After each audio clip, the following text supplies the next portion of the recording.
Hello everyone, welcome to the Exia IAS academy. तो चलिए देखते हैं कौन से इंपॉर्टेंट न्यूज़ आर्टिकल है जो रेलेवेंट रहेंगे एग्जाम पर्सपेक्टिव से।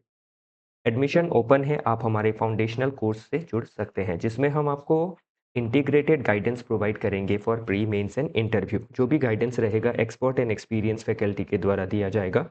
वन ऑन वन मेंटोरशिप के तहत आपके जितने भी डाउट है उनको कैटर किए जाएंगे। कंप्रीहेंसिव स्टडी मटेरियल दिया जाएगा as per syllabus. Regular test series जो है वो प्रोवाइड की जाएंगी। स्पेशली वीकली टेस्ट रहेगा हर संडे को और उसका जो असेसमेंट है आपको क्विक मिल जाएगा। करंट अफेयर्स की क्लासेस सुबह कराई जाएंगी।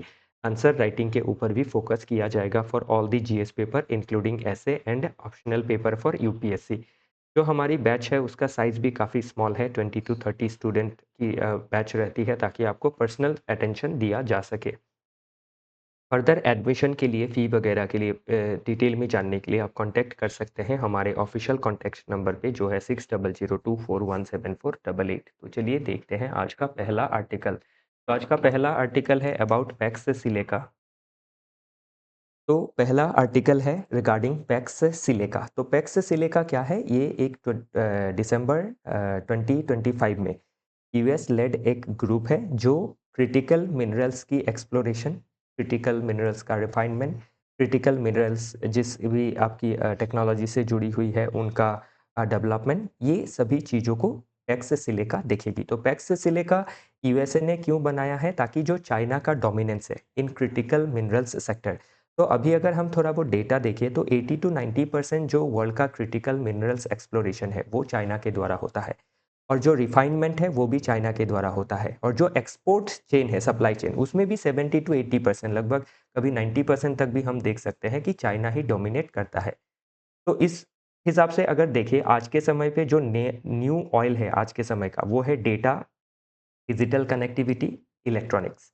तो इसीलिए यूएसए नहीं चाहती है कि जो यूएसए का डोमिनेंस है इन दिस वर्ल्ड एरिना वो खत्म हो। तो अभी यूएसए को अपना डोमिनेंस बरकरार रखने के लिए चाइना का जो डोमिनेंस है उसको बैलेंस करना ज़रूरी है।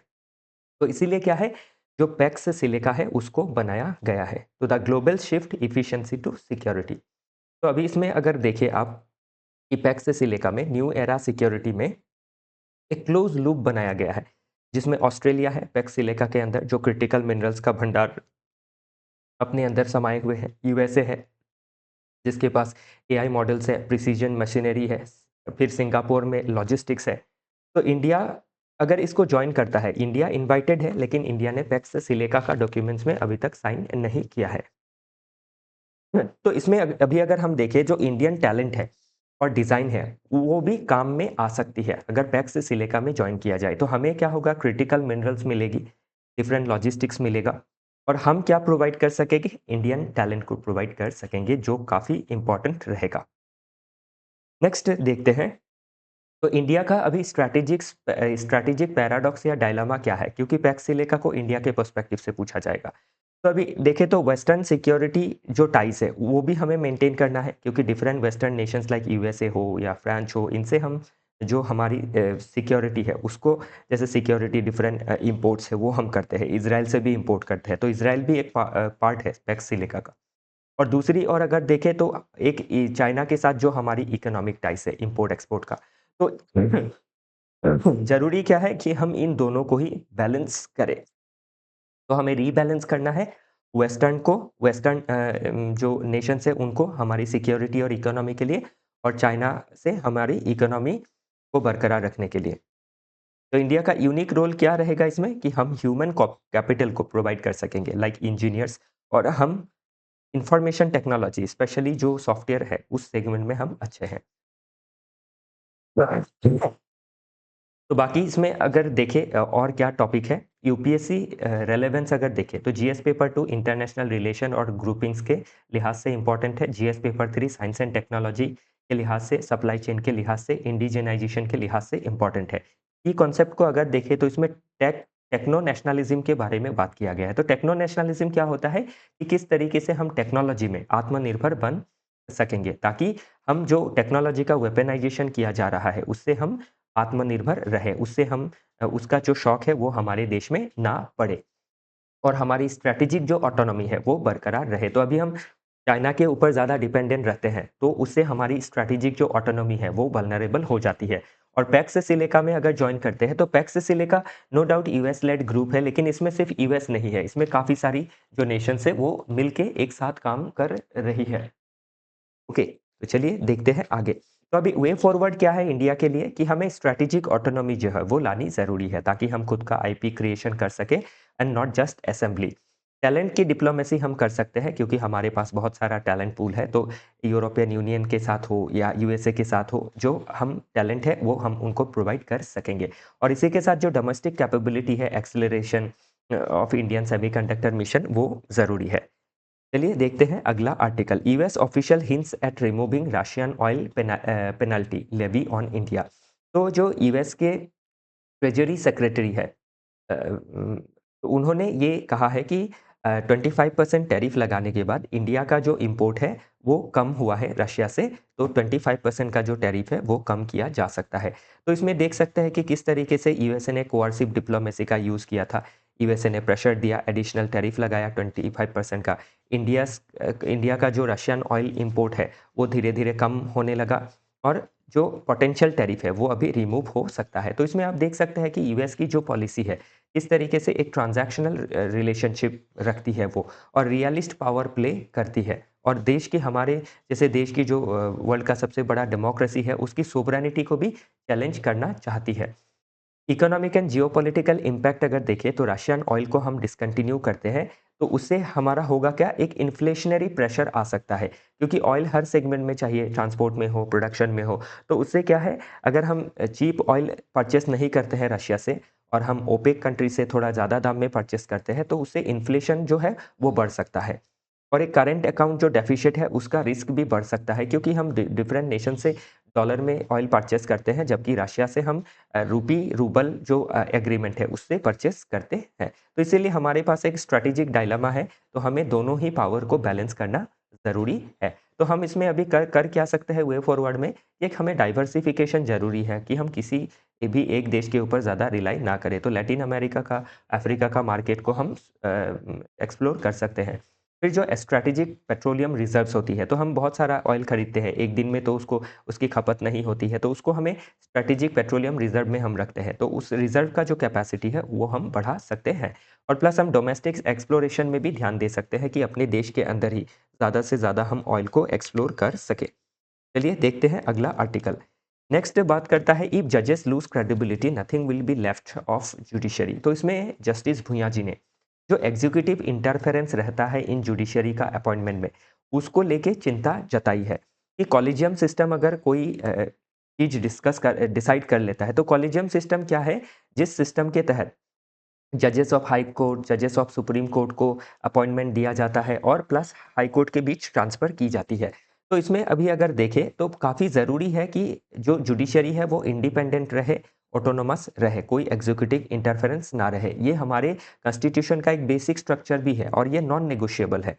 लेकिन अभी अगर ज़्यादा एग्ज़ीक्यूटिव अगर इंटरवीन करेगी या फिर कॉलेजियम सिस्टम जो आपकी डायरेक्शन देता है, collegium system CGI plus senior most जजेस की जो इंटरनल मैटर्स है of like transfer and appointment, उसमें अगर एग्जीक्यूटिव उसमें वर्क नहीं करती है, तो उससे क्या है, कॉलेजियम सिस्टम को फिर से अगर नाम को रिकंसीडर करना पड़े, तो इससे क्या है, जुडिशरी के ऊपर एग्जीक्यूटिव इंटरफेरेंस देखा जाता है, जो कॉन्स्टिट्यूशनल देश के लिए, एक कॉन्स्टिट्यूशनल डेमोक्रेसी के लिए सही नहीं है। तो अभी फ्रिक्शन पॉइंट क्या है, गवर्नमेंट रिकंसिडरेशन ऑफ ट्रांसफर्स। तो गवर्नमेंट क्या करती है, जब कॉलेजियम सिस्टम जो लिस्ट है वो भेज देता है ministry of law and justice, और उसके तहत क्या है, प्रेसिडेंट को वर्क करना पड़ता है। तो उसमें अगर वो वर्क नहीं करते हैं, उसको पेंडिंग रखते हैं, फिर रिकंसिडरेशन के लिए भेजते हैं, तो उससे सेपरेशन ऑफ पावर जो है लेजिस्लेचर, एग्जीक्यूटिव, जुडिशरी के बीच में, वो उसमें इंट्रूजन आता है। तो ये जस्टिस भूँया साहब ने वार्निंग दिया है कि एक स्ट्राइकिंग इंट्रूजन है इन जुडिशरीज फंक्शन। तो executive has to take some measures कि वो अपने आप को कंट्रोल करे और जुडिशरी को कंट्रोल करने की कोशिश ना करे। और जुडिशरी भी क्या है, जो डायरेक्शन देती है उसको मतलब इम्प्लीमेंट होना ही है, वो चीज़ होना काफ़ी ज़रूरी है। तो इसीलिए अपहोल्ड करना है कॉन्स्टिट्यूशनल स्पिरिट को, आपका जो सेपरेशन ऑफ पावर है उसको। अदरवाइज़ क्या है, जो कॉन्स्टिट्यूशनलिज़्म है, जो कॉन्स्टिट्यूशनल आपकी रूल ऑफ लॉ है, वो आपकी स्टेक पे आ सकती है। नेक्स्ट आर्टिकल बात करता है refrain from bringing back Netaji's ashes. तो जो आपकी नेताजी का जो आपकी क्या कह सकते हैं इसको कि डेथ के बाद जो भी आपकी रिमेन्स रह जाती है, जो अस्थि होती है, तो एशेज़ का मतलब हो गया अस्थि। तो जो अस्थि है उसको लाने के लिए बहुत ज़ोर दिया जा रहा है, लेकिन फॉरवर्ड ब्लॉक ने कहा है कि रेफ़रेन करना है from bringing back Netaji's ashes. जो अस्थि है उसको लाने से रेफ़रेन करने की बात कह रही है बाय फॉरवर्ड ब्लॉक। तो क्या इसमें कहा गया है वो पूरा देखते हैं। तो पहले तो हम देख लेते हैं थोड़ा हिस्टोरिकल टाइमलाइन एंड इवोल्यूशन क्या है। 1939 में फॉरवर्ड ब्लॉक को बनाया गया था बाय नेताजी सुभाष चंद्र बोस जी। और हम अगर देखें 1939 से पहले इंडियन नेशनल कांग्रेस के साथ थोड़ी अनबन हो गई थी बोस जी की। उसके बाद जो बोस जी थे उन्होंने थोड़ा डिफरेंट रुख अपनाया, अपनी फॉरवर्ड ब्लॉक पार्टी को चालू किया। फिर उसके बाद क्या हुआ, नेताजी को हाउस अरेस्ट करके रखा गया था। 1941 में उन्होंने ग्रेट एस्केप किया और आपके नॉर्थ वेस्ट ऑफ इंडिया होते हुए अफ़गानिस्तान ऐसे काबुल होते हुए वो एस्केप कर गए और ब्रिटिशर्स के अगेंस्ट, कॉलोनियल रूलर्स के अगेंस्ट उन्होंने जो पहल है वो चालू की। और वैसे ही उन्होंने, आपको पता ही है कि फिर वो जापान के जो प्रिज़नर्स ऑफ वॉर है, उन प्रिज़नर्स ऑफ वॉर को लेके आज़ाद हिंद फ़ौज की गठन की। फिर आपके आज़ाद हिंद गवर्नमेंट का भी उन्होंने फ़ॉर्मेशन किया। और जब आपका क्या हुआ, फाइनली जब आपकी ईस्टर्न फ्रंटियर में लड़ रही थी, तो आईएनए को जो सफलता है वो पूरी तरीके से नहीं मिल पाई। तो इसीलिए नेताजी ने फिर से पूरी आर्मी को री-स्ट्रेंथन करने के लिए आपके रशिया जाने का फैसला लिया था। और उसी समय 1945 में ताइहोकू जो आपकी क्रैश है, उसमें ऐसा माना जाता है कि उनकी डेथ हो गई थी और उनके जो आपके अस्थि है, एशेज़ है, वो रेनकोजी जो टेम्पल है, वहाँ पे रखा गया है। तो अभी इसको लेके काफ़ी आपका जो डिबेट डिस्कशन है वो आया। तो उसके बाद 1956 में शाहनवाज़ कमेटी को बनाया गया। तो जो क्रैश है उसको कन्फर्म किया। फिर खोसला कमेटी आया और उसने भी क्रैश को कन्फर्म किया। 1999 से 2005 के बीच मुखर्जी कमेटी थी, उसने क्रैश को रिजेक्ट किया और ये कहा कि जो अस्थि है वो उनकी नहीं है। तो फिर से ये क्या है 2 बार आया फिर नहीं है। तो इसीलिए क्या है, उनकी जो डेथ है वो कन्फर्म नहीं की जा सकी है और अभी फिर से आपका क्या है, जो पुराना फ़ाइल है उसको खोला गया है 2015 में, डिक्लासिफ़ाई किया गया है और इसी को लेके जो पूरा डिबेट है वो छिड़ा है। तो कॉन्फ्लिक्ट क्या है कि क्या ये ऑथेंटिक जो उन्हीं की अस्थियाँ हैं, वो एक आपकी क्या है, मैटर ऑफ कॉन्फ्लिक्ट है। जो आपकी रेनकोजी टेम्पल है जापान, वहाँ जो भी ऐश है, वो क्या अस्थि है जो भी, वो क्या उनकी है। तो अभी इसमें अगर देखें, जस्टिस मुखर्जी कमेटी ने तो ये रिजेक्ट किया था कि जो ताइहाकू जो प्लेन क्रैश थ्योरी था, उसको रिजेक्ट किया और कहा कि अस्थियाँ जो है वो उनकी नहीं है। फिर डिमांड उठा फॉर स्पेशल इन्वेस्टिगेशन टीम का, ताकि डिक्लासिफिकेशन किया जा सके सोवियत फाइल का। फिर इसमें काउंटर नैरेटिव भी आया कि फैमिली मेंबर जो है उनके अनीता बोस जी, उन्होंने अपील किया है टू ब्रिंग बैक एशेज़ जो अस्थि है home for final resting place.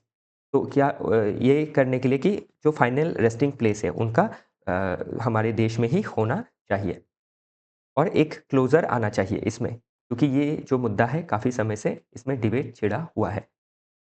तो अभी इसमें अगर देखें साइंटिफिक मल्टी डायमेंशनल एनालिसिस अगर देखें, तो एथिकली देखें तो सभी को एक हक है राइट टू ट्रुथ जानने का। फिर रेस्पेक्ट करना है फैमिली को, क्योंकि जो फैमिली है उनके साथ जो एक इंसान है इमोशनली जुड़ा हुआ है। फिर नेशनल ऑनर की तरह जो नेशनल ऑनर है हमारे, ऑनर रहे हैं नेताजी सुभाष चंद्र बोस जी, तो उनकी जो भी अंतिम क्रिया है, वो हमारे देश में संपन्न होनी चाहिए। मतलब जो भी अस्थि है उनको लाके हम जो भी हमारी रीति-रिवाज है, जो नेशनल ऑनर है, वो उनको दिया जाना चाहिए। फिर लीगली देखें तो 1998 में हाई कोर्ट ने आपका ऑर्डर भी दिया था कि कमीशन करना है फॉर इंक्वायरी, और उसी के बाद हम देख सकते हैं ये इंक्वायरी हुई थी। सोशली देखें तो सभी का एक कलेक्टिव मेमोरी है, आज हमारे पास भी एक कलेक्टिव मेमोरी है। कैसे? क्योंकि हम हिस्ट्री से चीज़ों को पढ़े हैं, जाने हैं। नो डाउट हम उस समय नहीं थे। तो इसीलिए क्या है, हिस्टोरिकल हमें एक क्लोज़र देनी ज़रूरी है और ट्रुथ के साथ देना ज़रूरी है, ना कि इमोशनल क्लोज़र देना है। तो हमें पूरी जो ऑथेंटिसिटी है उसको चेक करने के बाद ही जो अंतिम विदाई है उनकी वो करनी ज़रूरी है। पॉलिटिकली देखें तो जो एक आपकी डिफरेंशिएशन है उसको हटाना ज़रूरी है। हमें एक ट्रांसपेरेंसी रखना ज़रूरी है इसमें। नेक्स्ट इसमें और देखने का क्या है, तो ये सभी चीज़ें मैंने आपको बता दी हैं और देखना होगा कि इन फ्यूचर क्या आता है न्यूज़ में। नेक्स्ट आर्टिकल बात करता है government orders blocking of Manipur killing video over threat to public order. तो जो मणिपुर का वायलेंस है वो अभी भी बरकरार है, कम ज़्यादा तरीके से अभी भी बरकरार है। तो उसमें जो भी वायलेंस के वीडियोज़ आ रहे हैं, उनको ब्लॉक करने का ऑर्डर गवर्नमेंट ने निकाला है क्योंकि इन तरीके के जो भी वायलेंट वीडियोज़ है, ये देखते ही लोग और क्या होते हैं इंस्टिगेट होते हैं। तो इसीलिए क्या है जो वीडियो है उनको ब्लॉक करने का ऑर्डर दिया है। तो ब्लॉक करने का ऑर्डर आता कैसे है? तो जो 69 ए है of the IT act information technology act of 2000 उसके तहत गवर्नमेंट क्या कर सकती है, जब कंप्लेन मिलेगा उसके बाद नोडल ऑफिसर रहेंगे होम मिनिस्ट्री के, उसके बाद रिव्यू कमेटी होगा, फिर जो ministry of information and technology है वो ऑर्डर देगी किसको, सोशल मीडिया प्लेटफॉर्म्स को, इंटरमीडियरीज को, जहाँ भी ये जो आपकी ऐसी वायलेंट कंटेंट है या फिर जो अनवांटेड कंटेंट है उसको रिमूव करने के लिए। ओके, तो इसमें ज़रूरी क्या है कि किस तरीके से हम इंटरनल सिक्योरिटी को मैनेज करने के लिए आईटी एक्ट का इस्तेमाल करते हैं। तो अभी वे फॉरवर्ड देखें तो क्या करना है, हमें स्मार्ट रेगुलेशन करना है ताकि स्ट्रिक्ट एडहेरेंस और ड्यूटी प्रोसीजरल सेफगार्ड, फिर जो काउंटर नैरेटिव है वो भी बनाना ज़रूरी है ताकि हम जो वायलेंस है उसके अगेंस्ट काउंटर नैरेटिव बनाएं और पीसफुल सिचुएशन को बना के रखें।